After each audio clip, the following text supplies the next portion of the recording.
You're listening to Soap Dirt, the latest in television entertainment news. Hey, Y&R fans. Things get so much worse for Lucy Romalotti this week, and Sharon Newman is to blame. It's Belinda from Soap Dirt, and we're going to talk in this video about what Sharon has done to troubled teen Lucy that is so unthinkable, so cruel that it could wind up costing Sharon everything, her family, her reputation, even her business, and there is more unthinkable to come. Please subscribe if you're not following us, and now let's get into it. So when Lucy first started hanging around Faith, you know, Sharon was being very kind to her. She encouraged Faith to be a friend to the younger teen. And I do think part of that was because of Cassie Newman. If you were watching back in the day, Daniel Romalotti and Lucy Winters were 16 and Cassie was 14. She had a crush on Daniel, who was pursuing Lily. Cassie was always hanging with the older teens, and in fact, that fixation on the older teen set wound up killing her. So Sharon wanted Faith to be nice to younger teen Lucy, but then everything turned on its ear when she started drinking. And I think Sharon just saw Daniel when she looked at Lucy after that. So way back in the day, if you don't remember, it was actually Nick who wanted revenge on Daniel, even to the point where he withheld evidence that proved Cassie was the one behind the wheel driving in the crash that injured and ultimately killed her. Nick finally turned over the evidence and Daniel was found not guilty, but now it's Sharon targeting Daniel and his family. And once again, it was a Newman driving the car that crashed. This time, you know, it was Faith, not Cassie. Lucy was vomiting. Faith reached for a towel and she lost control of the car. And this was the tipping point in this whole story. Sharon was having flashbacks, and of course, Camryn was spilling all that poison in her ear.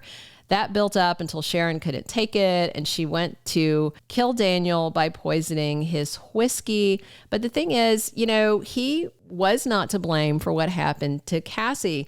Yeah, Daniel got drunk at a teen party, but he wasn't drinking with Cassie, and he certainly never asked her to drive him home.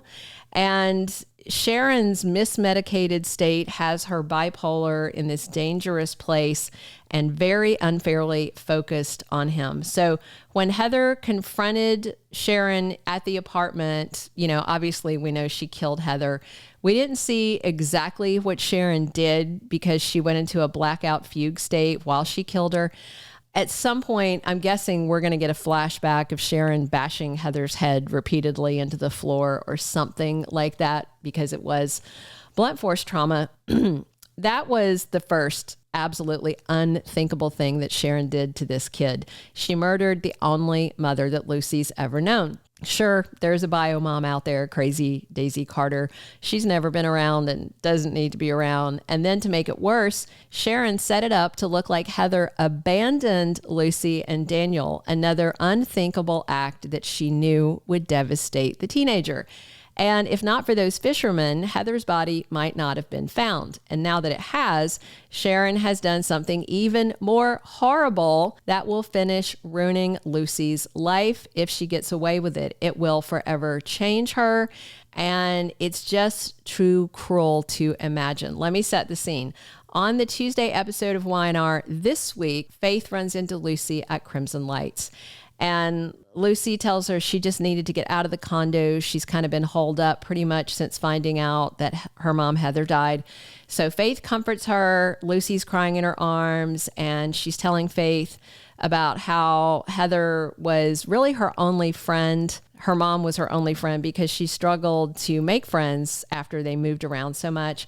And Lucy opened up to Faith about wishing she could tell her mom, Heather, one last time how much she loved her. And then Sharon and Nick come into Crimson Lights on Tuesday, and they see their daughter Faith comforting Lucy as she's saying it's like a walking nightmare. And Sharon is staring at this like she's watching a movie of someone's life, rather than watching the fallout from a life she has ruined and is about to make even worse. Because the other unthinkable thing that Sharon did to Lucy is unfolding nearby while Sharon and Nick watch Lucy crying to Faith. So what's happening nearby is that Chance wanted to search Daniel's apartment, and at first he told him no, but then Phyllis convinced Daniel, go ahead and let Chance do it. She said that Chance knows what to look for and he could find some clues, get them the answers they need about what was going on with Heather before she died. So Daniel went ahead and invited the cop over, and Chance heard this phone chiming in the apartment, and that led him to the cabinet where Sharon stashed the phone, the bloody towels, and the keys. Chance pulled out the phone first, and Daniel confirms, yeah, that's Heather's phone. And then he pulled out the bloody towels, and Daniel was stunned, but confirmed, yeah, those look like towels that we have in our apartment. None of this looks good. Just like Sharon intended, like Daniel murdered Heather and was dumb enough to leave bloody evidence in the apartment. I have to assume that Chance will arrest Daniel. I doubt he's going to go to prison. I mean, there shouldn't be DNA or fingerprints on any of that stuff. But at a glance, it looks really bad. And the unthinkable thing isn't so much that Sharon's framing Daniel for Heather's murder, which is terrible enough. The unthinkable thing is that Sharon killed Heather and set it up so Daniel could go to prison, basically setting it up so Lucy, for all intents and purposes, is about to be an orphan. You know, it's bad enough that Sharon killed one person and framed another for her crime, but Sharon is ripping this child's life apart intentionally. Once this all comes out, and should be in November sweeps, which begins at the end of the month, what Sharon has done to Heather and Daniel and Lucy should absolutely ruin Sharon's life. And yes, I understand she is in a mental health spiral. Right now, though, she's back in therapy. She's on new meds. And she's still doing these things. I mean, granted, Camryn's still around, so clearly something is still wrong with her bipolar spiral or the meds. But these are things Sharon has done that cannot be taken back or undone, no matter what the explanation is. And nobody's ever going to forget it, least of all Phyllis and a lot of other people. Sharon is going to be forever seen as the woman who brutally murdered a mother, took her from her child, and tried to frame the father for it. Phyllis will make sure nobody ever forgets any of this. Nick's going to want Sharon to get help, probably a nice long timeout at Fairview rather than prison. But he's also going to be shattered at what she's done. And any hope that Sharon had to rekindle a romance with Nick is done. I can't imagine it going anywhere after this. Faith is going to be horrified at what her mother has done. She is not going to understand how Sharon could do this.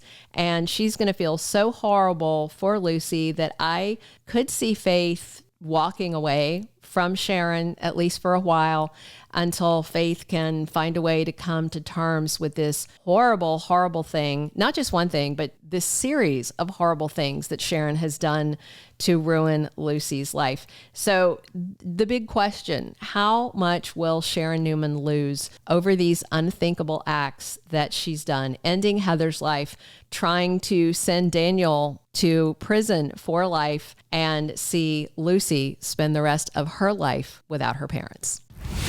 Thank you for being a loyal listener. Follow us wherever you get your podcast, because you don't want to miss the next episode. Soap Dirt is on all the major podcast platforms, including Apple Podcast, Spotify, iHeartRadio, and more.